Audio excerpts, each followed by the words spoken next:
What up? It's Ageism, back with another topic, back with another video.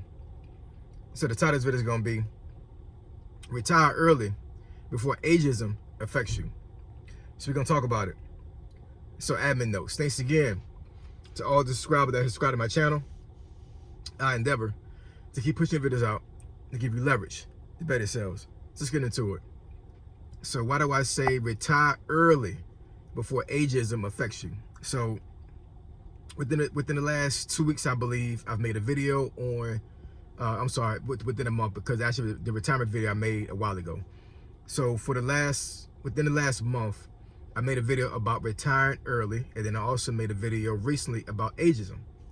So I'm gonna talk about both in this video and try to combine the two, because actually the two actually go hand in hand. It really does. So if you are a person right now that's 50 and over, and you lost your job, and you are in a position to retire and don't have to go back into the workforce, you are blessed. And I would suggest, actually, let me take that back, because I don't want to have anybody messed up over here and they like, hey, Ageism told me to retire, now I'm messed up. Nah, I'm not gonna do that. Nah, I retract my statement. I'm not gonna do that. I'm gonna tell you what I would do, right? I'm gonna tell you what Ageism would do if he was in your situation. I'm 48 right now.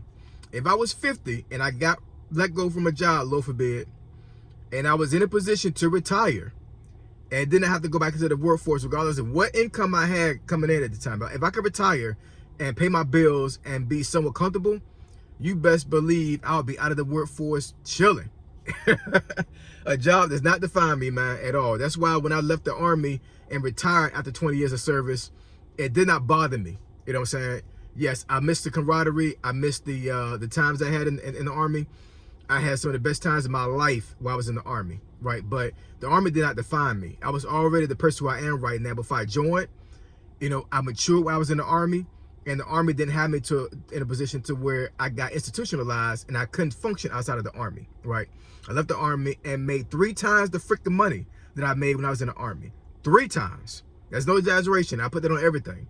If I can show receipts, I'll show receipts. But that is facts. I'm not lying about that, y'all.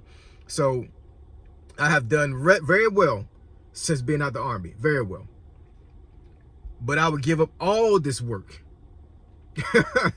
All this work if I could retire right now. I promise you. You know what I'm saying? The job I have right now is an excellent job. I believe I do very good work there. I love the people there. I love the mission there. So, you know, it's a good fit for me. It really is. You know what I'm saying? And it's not that I'm saying that I would want to leave that job early. What I'm saying is that if there was a situation to where like it was imminent where the job position was to go away and I didn't have to go back into the workforce, I would have no issue retiring at all. I just wouldn't.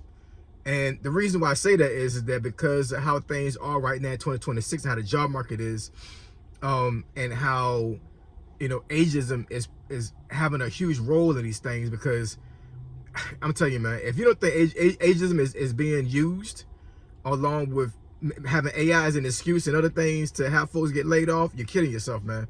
You are kidding yourself. I've had a handful of comments in that one video I made about ageism, where I'm assuming these folks were a little bit younger, right? Maybe like in their 20s or 30s. And they were saying that I was wrong and they don't see ageism because I guess they're in a position to where they're so young, they don't have the experience and the technical expertise to do a certain job, but they see folks my age and older in those jobs making very good money and been in those jobs for a couple of decades and been doing well for themselves. So 2 things can be right at the same time, right? 2 things can be true at the same time. So when I mean by ageism in the context I was talking about it on that video, I mean you're past 50 and you got laid off, you lost your job, right? And you're trying to get back in the job market and the job is deliberately discriminating against you because of your age. That's what I mean by ageism. If you are seeing a person right now, my age, I'm 48, if you're seeing a person my age in the job market right now or older, and they've been in that job for a couple of decades, right, and they're making very good money and they in a very solid position, that's normal. You know what I'm saying? It's supposed to be like that. If I was in a job for over 20 years, I would hope that I increase my income over time, right? And that I was able to put myself in position to where I was in a higher position I was in when I joined the company, right? It's all about scaling the ladder of the company. That's normal attrition, right? That's normal, man. You know what I'm saying? So, to the young folks that actually, comment on that video or saw that video and disagree with what I was saying, that's the context I was coming from, right? Because yes, if you are a young person coming into the job market, yes, you will see a lot of people my age making a good money, making a good salary. But you will also see on the outside, seeing folks getting let go of their job, let go from their job, that are my age, and they're having a very hard time trying to get back to that particular job field. Because we have the experience and the technical expertise to get a job. The problem is that these jobs don't want to hire us because, well, I already went over some of the some of the reason in that ageism video or whatever. So you go ahead and check that video out if you want to, man. But yeah, man, I'm telling you, if you're over 50 and you lost your job, man, I'm telling you, you need to really, really consider retirement. I'm sorry, take it back again. I would consider retirement if I was past 50 and I lost my job. I'm just saying, man. And I'm saying, like, yes, I understand, like, you're cutting yourself off from making the most money you can make in your life, and trying to draw Social Security at 50 is not even close to what it would be if you draw at 67. I totally get that, right? But I think the mental stress and anguish of trying to find a job past 50 is not worth it if you can retire and live comfortably.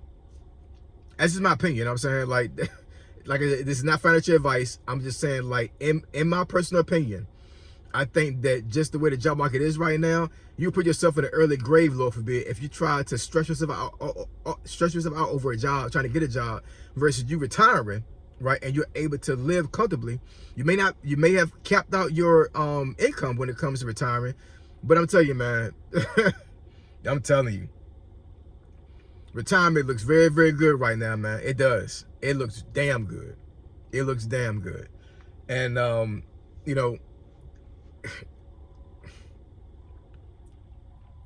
this job market is effed up, man. It is. For everybody.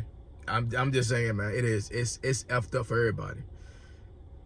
But I think my demographic is getting the worst, man. We just are, man. You know what I'm saying? Like, as far as like trying to get a job and trying to get out there and trying to damn near reinvent ourselves. You know what I'm saying? Now I'm not taking away anything from the young folks, because the young folks, some of these folks don't even got to stand. They're not even started yet, and they're already behind the 8 ball trying to get a job. You know what I'm saying? They can't even get ahead or even get a foothold in the job market. You know what I'm saying? So they're going through the struggles too, right?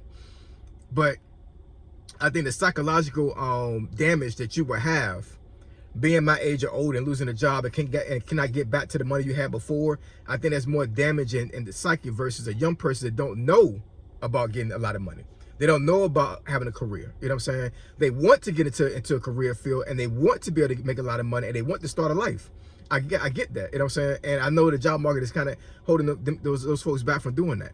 But they haven't experienced those things yet. You know what I'm saying? Like, that's foreign to them. They don't know how it feels to be that way. Versus a person like me, and you lose a job, and it's damn it like you lost everything. I'm telling you, man, these folks that lost their job, that are my age or older, man, they literally feel like they lost everything. They lost their identity. They lost all their income that they could make in life. Some folks have lost their families because of this stuff. You know what I'm saying? Like, it's crazy. It's absolutely insane. So retirement, man, I'm telling you, man, I think folks, my personal opinion, I think folks past 50 need to really look at what they can do to retire early. Because I'm telling you, man, if you think ASOG gonna try to work until 67, you gotta, yo, I rebuke that in the name of Jesus. I'm not doing that. Hell no. I'm not doing that, man. I'm not. Real talk. You know what I'm saying? Now, I do have a young daughter now, you know what I'm saying? So, I gotta make sure I make as much money as I can with it, to make sure that, she get to go with college and other things, whatever, you know what I'm saying? So I'm not gonna cut my income shovel off early because I feel like I need to retire, you know what I'm saying? Like, if she needs something, whatever, you know what I'm saying, that needs to be paid for, then I'm gonna definitely keep myself in the job market for that, definitely. But 55 for real is the goal, man. Like, for me, you know what I'm saying? 55 is a goal. If I can't do 55, I would say no later than 60. I don't give a damn about maxing out my Social Security benefits. I don't. You know what I'm saying? If I'm eligible to get Social Security when I retire, then hey, that's extra money for me. Kudos to me. You know what I'm saying? But I'm not subscribing to like I gotta work till I'm 67 to draw the most in Social Security. For one, if that was just my only income, I couldn't pay for shit anyway. You know what I'm saying, with that little bit of money, regardless of if you factor in inflation. You know, going forward, like I'm 48, so you know, counting years forward, you know, we're talking like what, another 20 years, something like that, almost 20 years before I'm able to retire at 67. What's the point? You know what I'm saying? What's the point? You put yourself in a situation. Well, I'm sorry. American society has created this cogwheel of a thing where folks are working from age sometimes 17 to 67. How many years is that? Like 50 years, something like that? 17 to 67. So you worked all them years for a company or for companies, and hopefully you have a 401k or 403b or some type of retirement plan, a Roth IRA or something. And when you reach 67 and walk off that job for the very last time, your body is broken up. You can barely get it up as far as guys are concerned. You drive the abyss if you're a woman, respectfully. Your eyesight is damn near gone. You got all these ailments going on, and you can barely enjoy the rest of your life. Figure out a way to retire early. That's my personal opinion. So I appreciate y'all. I love y'all. I'll catch y'all next video. Say so G, signing out. I'm gone.